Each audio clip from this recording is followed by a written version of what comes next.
అసలు సెన్సిటివిటీ అంటే ఏంటి మ్యామ్? అండ్ బేసిక్‌గా అసలు అది ఎందుకొస్తుంది? ఓకే. సో, మధు యాక్చువల్‌గా ఎనామిల్ అనేది ఉంటుంది పళ్ళ మీద. అది చాలా స్ట్రాంగ్. ఓకే. ఏ కారణం చేతైనా ఎనామిల్ పోయిందనుకో డెఫినిట్‌గా సెన్సిటివిటీ వస్తుంది. హ్మ్. ఆ సెన్సిటివిటీ ఎందుకొస్తుందంటే ఎనామిల్ కింద డెంటిన్ ఉంటుంది.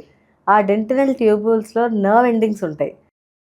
సెన్సిటివిటీ ఉంటుంది. అక్కడి నుంచి ఇంకా లోపల పల్ప్ ఉంటుంది. అక్కడ బ్లడ్ వెసల్స్, నర్వ్స్ బాగా ఉంటాయి. హ్మ్. సో, ఆ డెంటిన్ నుంచి పల్ప్‌లోకి వెళ్తే సివియర్ సెన్సిటివిటీ ఉంటుంది.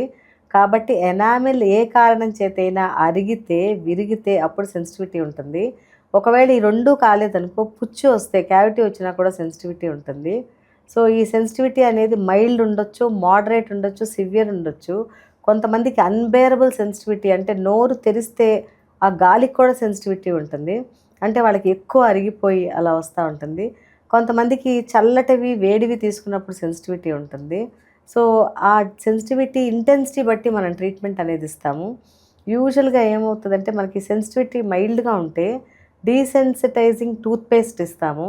దానివల్ల వాళ్ళకి అది అప్లై చేసుకుంటా ఉంటే సెకండరీ డెంటిన్ ఫార్మ్ అవుతుంది. ఓకే. ఎప్పుడైతే సెకండరీ డెంటిన్ ఫార్మ్ అవుతుందో అప్పుడు సెన్సిటివిటీ పోతుంది. అలా కాకుండా ఇంకా డీప్‌గా ఉంటే గనక డీసెన్సిటైజింగ్ మౌత్ రిన్సెస్ ఇస్తాము. హ్మ్. ఇంకా డీప్‌గా ఉంటే గనక మేమే ఫిల్ చేసేస్తాం. ఎనామిల్ ఫిల్లింగ్స్ చేసేస్తాము.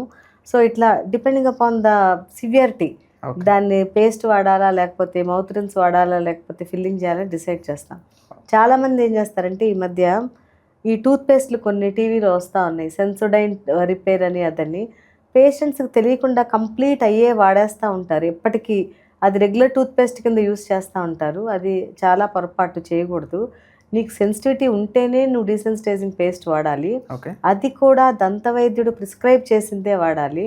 అంతేగాని నువ్వు ఇష్టం వచ్చినట్టు వాడితే నీకు లోపల మ్యూకోజా, సాఫ్ట్ టిష్యూ ఇవన్నీ కూడా ట్రామా జరిగే అవకాశం ఉంటుంది. హ్మ్.